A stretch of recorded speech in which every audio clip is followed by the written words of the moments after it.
Perubahan iklim menjadi salah satu isu penting terkait meningkatnya bencana. Diperlukan suatu aksi adaptasi untuk meminimalisasi resiko bencana tersebut. Anak-anak adalah kelompok yang paling rentan terkena dampak bencana. Oleh karena itu, penting untuk memastikan agar anak-anak mendapat perlindungan baik dalam situasi normal maupun dalam situasi bencana. Program mitigasi bencana yang direncanakan oleh pemerintah dan masyarakat perlu mempertimbangkan masukan anak.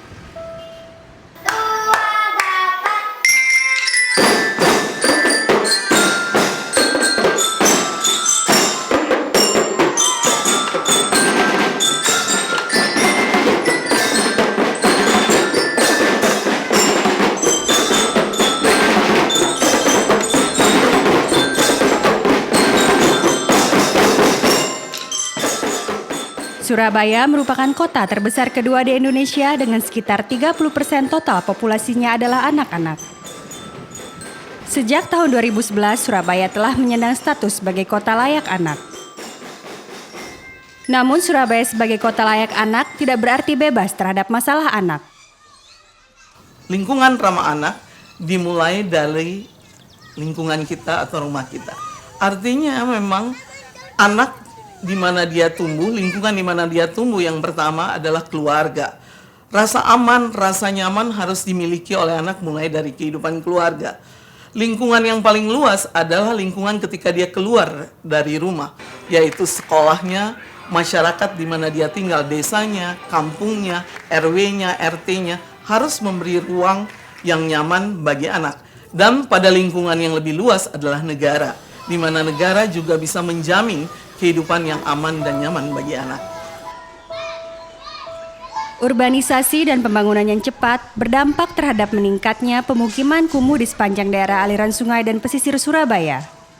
Masyarakat yang tinggal di daerah tersebut termasuk anak-anak, kesulitan mengakses layanan kesehatan dan pasokan air, sehingga mereka sering menghadapi berbagai risiko bencana seperti kekeringan, banjir, dan penyakit. Ada hal yang paling penting sebenarnya yang mau saya tekankan, kenapa pelibatan anak-anak menjadi penting. Karena mereka adalah generasi penerus, mereka yang akan menikmati manfaat dari kualitas lingkungan yang lebih bagus, ya. Nah, sehingga merekalah yang harus diperankan, merekalah yang harus dikedepankan untuk mulai dari penyadarannya, kemudian aksi-aksi yang bisa dilakukan oleh mereka. Kenapa pengenalan lingkungan anak-anak kita ini sejak dini kita berikan? Itu karena kita lihat sekarang itu keadaan alam, banyaknya kerusakan-kerusakan lingkungan ini yang dilakukan oleh manusia itu sendiri. Otomatis dengan adanya pembekalan pada anak-anak kita sejak dini, dia nanti akan ikut merasakan bagaimana cara melindungi lingkungan alam.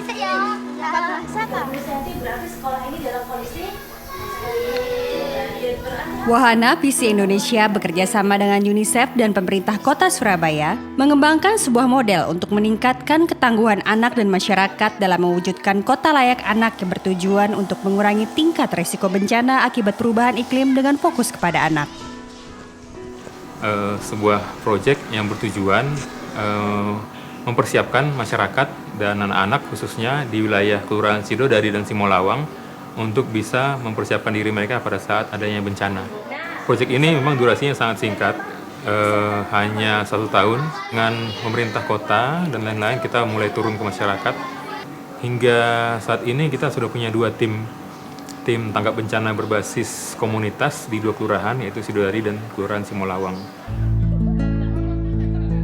Proses peningkatan kapasitas pemerintah kota dilakukan bersama dengan Institut Pertanian Bogor dan terdiri dari diseminasi peta risiko iklim fokus anak dan pelatihan penggunaan metode kajian risiko iklim fokus anak kepada pemerintah kota Surabaya. Pengembangan metode kajian risiko iklim fokus anak dilakukan bersama dengan gugus tugas layak anak dan Pemkot Surabaya agar dapat dikembangkan dan dimanfaatkan untuk perencanaan penyusunan langkah adaptasi perubahan iklim fokus anak yang mendukung perencanaan pembangunan kota Surabaya. Pada tingkat sekolah, program ini ditargetkan untuk menjangkau 38.208 orang sebagai penerima manfaat, dengan fokus kegiatannya pada 2 desa dan 2 sekolah. Rangkaian kegiatan yang dilakukan di sekolah terdiri dari kajian risiko oleh anak-anak, peningkatan kapasitas guru dalam mengkontekstualisasikan adaptasi perubahan iklim ke dalam rencana pembelajaran sekolah, pembentukan tim siaga bencana sekolah yang terdiri dari anak-anak, peningkatan kapasitas anak melalui pelatihan terpadu sekolah siaga bencana, dan simulasi tanggap darurat bencana di sekolah.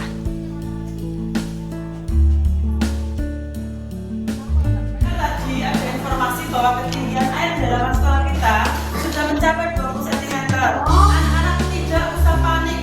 Sekarang tenang. Di SSB saya dipelajari untuk memberitahukan jalur yang aman, mengobati teman yang terluka, dan menolong warga, mengabsensi semua siswa, dan menyelamatkan dokumen siswa, membuat peta bencana, dan membunyikan tanda bahaya.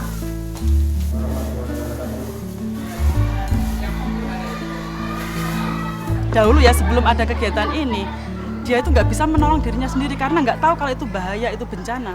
Tapi setelah kegiatan ini dia jadi tahu, oh ya ketika curah hujan tinggi, ketika hujan tidak reda, oh nanti akan terjadi banjir. Jadi dia siap-siap untuk dirinya sendiri. Di SDN Sidodadi, kegiatan ini juga melibatkan anak-anak berkebutuhan khusus. Siswa inklusi juga harus masuk ke dalam indikator kota layak anak atau kota ramah anak tersebut. Karena siswa inklusi sendiri itu juga punya hak yang sama dengan siswa-siswa reguler yang lain untuk berkecimpung atau bersosialisasi di sana. Selain berfokus pada anak, program ini juga diupayakan untuk mendukung program pemerintah kota mengembangkan kelurahan tangguh yang mandiri, mampu dan cepat beradaptasi saat prabencana dan tanggap darurat pasca bencana. Di Surabaya memang sudah kita bentuk namanya Kelurahan Tangguh Bencana ya. Untuk tahun 2014 kami punya 5 kelurahan, kemudian tahun 2015 juga ada 5 kelurahan lagi. Ini kami memberi pembekalan kepada warga masyarakat agar semakin tangguh kalau dari bencana, tidak terlalu mengandalkan dari daerah ataupun pusat.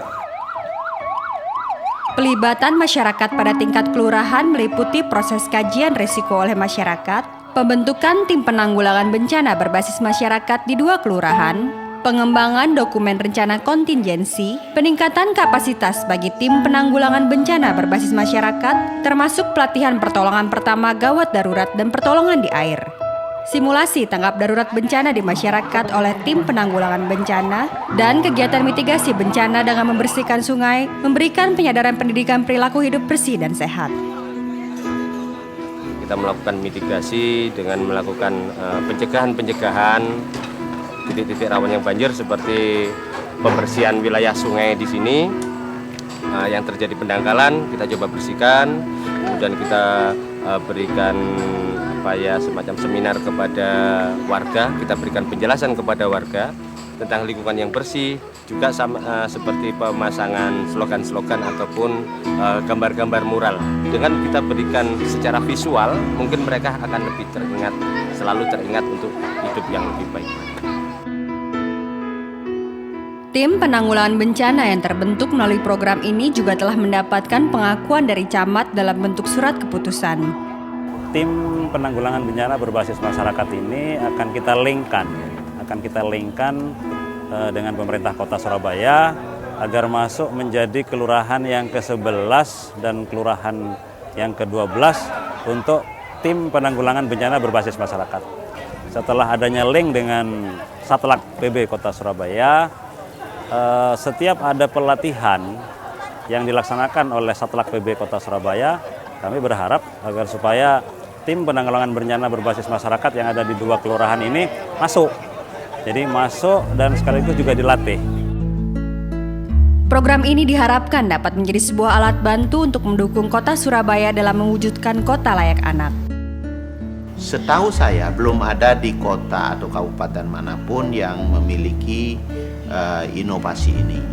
Nah, sehingga kita berharap inovasi apa yang dilakukan di Kota Surabaya ini bisa menjadi model bagi kabupaten kota yang lain yang pada akhirnya nanti mungkin bisa diadopsi oleh nasional untuk dibagikan ke kabupaten kota yang lain. Mimpi membangun kota layak anak atau kabupaten layak anak sebenarnya tidak terlepas dari arahan pemerintah nasional Indonesia juga. Dan di tingkat nasional sendiri dalam strategi nasional organisasi, kami juga menekankan untuk bisa mendukung terjadinya kabupaten ramah anak di seluruh wilayah kabupaten di mana kami berada. Untuk mewujudkannya, kami bekerja sama dengan Kementerian Sosial dan Kementerian Pemberdayaan Perempuan dan Perlindungan Anak. Pembelajaran di Kota Surabaya juga dapat digunakan untuk mendorong proses pengarus utamaan adaptasi perubahan iklim fokus anak pada program pembangunan nasional dan daerah. Diharapkan setiap kabupaten akan menuju kabupaten yang ramah anak. Bagaimana caranya? Tentunya kami tidak bisa bekerja sendiri karena ini pekerjaan yang sangat besar. Kami menggandeng pemerintah daerah untuk bekerja mewujudkan mimpi ini.